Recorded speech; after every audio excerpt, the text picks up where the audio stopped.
It's the Butler show at the Brabant Stadium, not for the first time this season, and with the way things are going, certainly not for the last. Jos Buttler has lit up the night sky. He's got his second 100 of this year's IPL. He's consolidated his position as the leading run scorer and the orange cap holder of the tournament, and he's gifted the Rajasthan Royals the highest ever score, batting first in this year's tournament. 218, it's a lot for KKR to get, and we will look back at that magnificent Butler Masterclass on Maruti Suzuki presents ESPN Cricket Info T20 Timeout, powered by IQ9 5G with Sam Curran and Sanjay Manjrekar.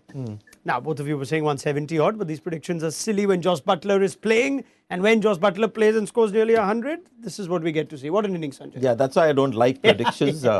Because this could have been 165, 170 had Butler got out early and, only hit my perhaps. Anyway, but, this is one of the, I think, the greatest T20 batter that you'll ever see. Wow. The one shot that I've got to pick out amongst all the, amazing jaw-dropping shots that he plays is that straight bat 6 off the back foot of a slow bowler. I think it was Varun Chakravarti. And that just separates Butler from the rest. I mean, it was just tremendous, treat to watch him bat like that. There are hundreds in 2020 cricket, Sam Curran. We've seen it from KL Rahul. We've seen it from a number of players. It's just something else when Jos Buttler is going about it, isn't it? It just makes it look so easy. Yeah, it was amazing. I think they probably would be chasing 240, 245 if he had stayed in there, the way you're striking it. But wow, like you said there, that back foot punch down the ground for 6 just shows how much time he's got. His wrists are so good. And yeah, wow, what an amazing player. You get the feeling, Sam, when you're bowling to Butler, as again, say when you're bowling to Sanju Samson, KL Rahul, even a Rohit Sharma, Virat Kohli, guys who got big scores in T20 cricket, that you still feel you're in the game. They'll hit one in the air, they'll miss you one. Butler at some point just gives you the feeling he's just not going to get out. How's this guy going to get out? Yeah, exactly. When somebody's like that, I think Brendan McCullum got an interview halfway through the innings and said, they didn't bowl that badly. I think the way Butler was playing, he just said he hoped he's just going to hit one up in the air. But that's why the best players in the world, they don't give you a chance, and they get those hundreds. He's already had 2 in this tournament, and maybe not the last one of this tournament. So he's playing so well, and it's great to watch. Okay, that's what Brendan McCullum said. Let's see if Sanjay and Sam agree. Did they bowl badly? Yes, they bowl badly. And forget about what happens after the ball is bowled. Very often you bowl, as Sam knows, you bowl a great ball, and there's been an incredible shot that's played of a full-length delivery, very close to the block hole. Somebody goes deep and hits that for a 6. A good length, slow delivery is hit out of the ground. That can happen. But if you see Umesh Yadav and Pat Cummins, the ball just leaves their hand with such a wide angle to begin with. And that's the point I want to make. If Pat Cummins is straighter and you see some movement towards the end, it's a little more difficult to hit. Pat Cummins, Umesh Yadav, just to begin with, there's that ball that starts off wide from the hand, down the leg side, too short. And young Mavi, holding his ground in these tough conditions, showed the way to bowl to these bigger names. With due respect to Cummins and Umesh Yadav, just that they were not bowling well. And when you have somebody like a Butler, the other day we had KL Rahul against Mumbai Indians, class player, but there was some ordinary bowling today. Yeah. Today, couple of seamers had a very bad night. It's not the first bad night with the ball for Pat Cummins, Sam. And I know we hear this so often, such a great bowler, and of course he is one, red ball cricket and whatnot. But if you had the ability of Pat Cummins, would you be disappointed as to the kind of bowler you are in T20 cricket, where you see more often than not there fails to be an impact on these sorts of batting-friendly surfaces? Yeah, I think it's difficult. I think, obviously, like you said, he's a phenomenal bowler. But I think the way the batsmen are playing, like you said, it's incredibly hard. He'll probably be disappointed the way he went. But it happens. You do keep going for runs, and it keeps going the batsman's well. Another day, you'll take a few wickets. But yeah, it's obviously a little bit concerning. But at the same time, I think sometimes you've got to give credit to the way Butler played, and Sanjay as well there in the middle at Hetmire to finish. That's a great... You don't know if it's a good score until both teams have batted on it, so we'll soon find out. No, I'm with you on that, Sam. I'm just trying to wonder, there are bowlers who you think with just the lay eye that they have limitations, and yet they find something else to... Either they bowl defensively or they find a way to at least not leak runs if they're not getting wickets.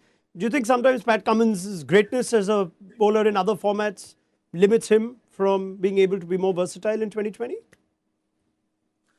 I think he's obviously, I think he maybe ranked the best bowler in Test cricket, but in T20 it's a completely different game. You can't just run up and hit your Test match lengths. Obviously, you've seen this evening, if you miss a Yorker, it goes for six, and obviously right now it didn't really go for him. But I'm a bowler as well, so I'm going to back him up a little. But I do think it's tricky in those situations when batsmen are going. You've got a lot of thoughts going through your mind, and in Test cricket, you've got a ball that moves and a ball that's obviously nipping around, and batsmen looking to bat for long periods. But in T20, there's no fear, and batsmen will just keep coming. Sanjay. You make a good point about Test cricket, accomplishments, Test cricket excellence. And we're seeing with Rohit Sharma, Virat Kohli, these guys are invested a lot in Test cricket. Pat Cummins as well. I mean, that is the real test, isn't it? Over two innings, 30 or 40 overs per innings. That's when you're really judged deeply as a performer. And that's where these guys come up with flying colors. So it is just a speculation and something that I keep thinking whether that investment and the amount of energy that they spend in test match excellence, these guys play all the test matches that get played, whether anything is left to try and master this another very difficult skill in T20 cricket. So the guys who are not really playing as much are maybe more invested in it. And even if they have a bad T20 day, whether their greatness in Test match cricket allows them to sort of treat this with a little bit of nonchalance. This is all just me thinking in the air at the moment, but it's something that can be looked at seriously because we see quite a few players doing that, isn't it? I mean, I just have 2 more points I want to ask both you and Sam. Is if you think of all format great bowlers, obviously Bumrah and Rabada are the first two that come to mind. Now, what's stopping Cummins from being in that league where people look at him as a formidable 2020 bowler? He has ability. It's about maybe wanting to do it. And again, I'm not in a position where I can say, with any authority or accuracy how Pat Cummins thinks.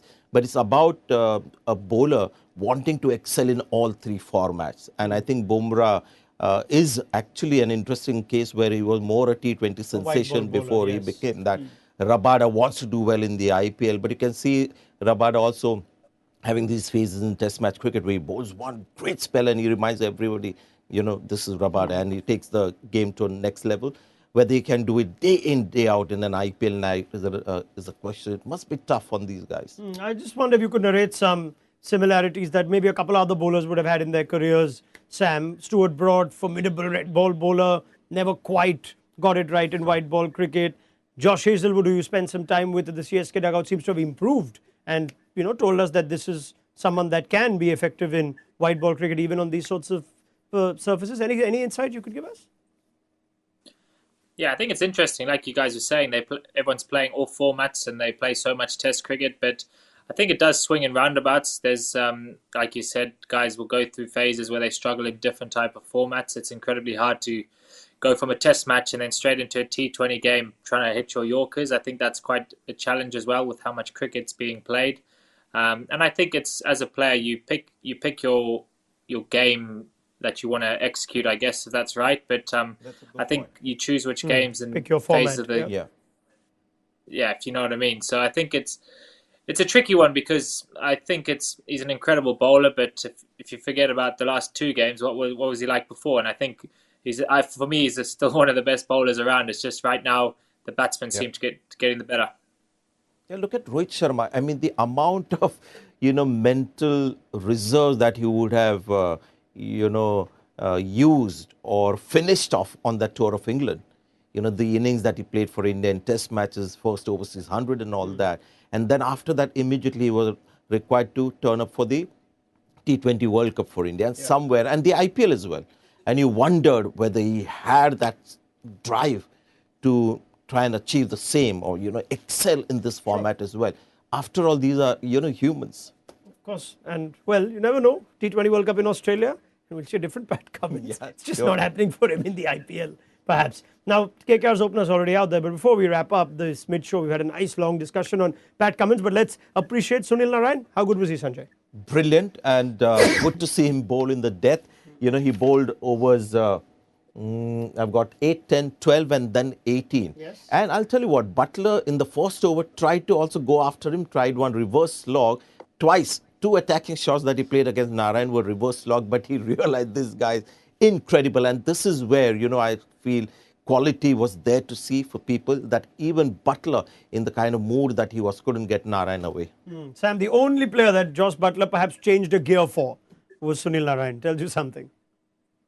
Yeah, exactly. And I think it was great to see them bowl that spin like we spoke about in the 18th over. I think it only went for, can't really remember, but I remember Yes, five. Five, exactly. So there's no reason why he can't bowl 20 next time as well. I think it's something, definitely, having watched that again, it needs to keep happening, because it can't just be the normal thing to bowl a seamer at the end, because for some teams it isn't working.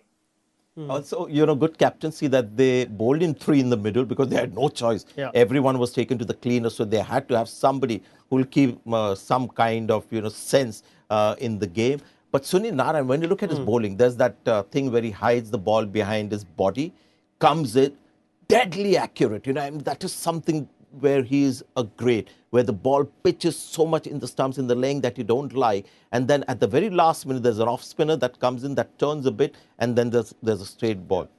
And, few people tried to go after him. It wasn't like the other day we saw with Bumrah, who was given a lot of respect and nobody went after him. I think Butler tried it and realized, this is a different cup of tea here. Yep. Now, they made an interesting tactic with Sunil Narayan. They sent him to open with Aaron Finch. And unfortunately, that's pretty much the end of Sunil Narayan today, because he's been run out of the first ball of the innings. I don't know where cricketers and superstition stand on how an innings that starts with a run out ends. But Sunil Narayan's miles away. It's Shimron Etmaya's night. Sam, the fact that they send Narayan out, I guess, worth it looking at the situation, Venki Iyer's form, but not worked. Yeah, exactly. I think it's one of those where they've obviously said to Sunil, don't have a look, just try and get a quick, just try and swing at every ball and make use of that power play. But not the best start. But you never know. We see the other players in the middle order. Maybe it's going to be Shreyas Iyer's night, and those type of players to come good. Yeah, I mean, would KKR, I know the stage is underway, but just this quick point, Sanjay, would KKR be telling themselves they were 189 after 17 overs, and you ended up going at less than 10 for the last 3, largely because Narayan and then Shivam Mavi have given 5 each in 18th and 19th respectively. So, maybe they'd be saying they were 10 short, we could chase this. Yeah, but the Josh Butler effect, is there anybody in KKR who can replicate that? Because he did a lot of damage and big score, so the damage was almost relentless. He was there right through the innings. So Venki Iyer, Aaron Finch, Shreyas Iyer, Nitish Rana, Sheldon Jackson, Russell is the man who could do something there, but boy. Any takers for Russell to come in when the game isn't mathematically improbable? When he comes in late and they say, oh, Russell can get us 15, 16 and over. Any takers today to say, let him come in early and try and bring the run rate down for the rest of them? Sam Curran, interested at all with the Narayan wicket early? Russell to walk in if another wicket falls in the first 5, 6 or at any point? Yeah, I'd like Russell to come in before 10 overs this time. I think they hold him back too late sometimes. I think he played against me last year in a game where he came in because they were 20 for 5 or something, but he ended up scoring 60 from the 5th or 6th over. So I think as many balls he can face, and if he gets going, there's no stopping him. Fan of that, Russell, before the first 10? You keep watching all the time. You think, who is the guy who can win at the game? Andre Russell. The others will obviously try, but you have to match the Butler effect on this match.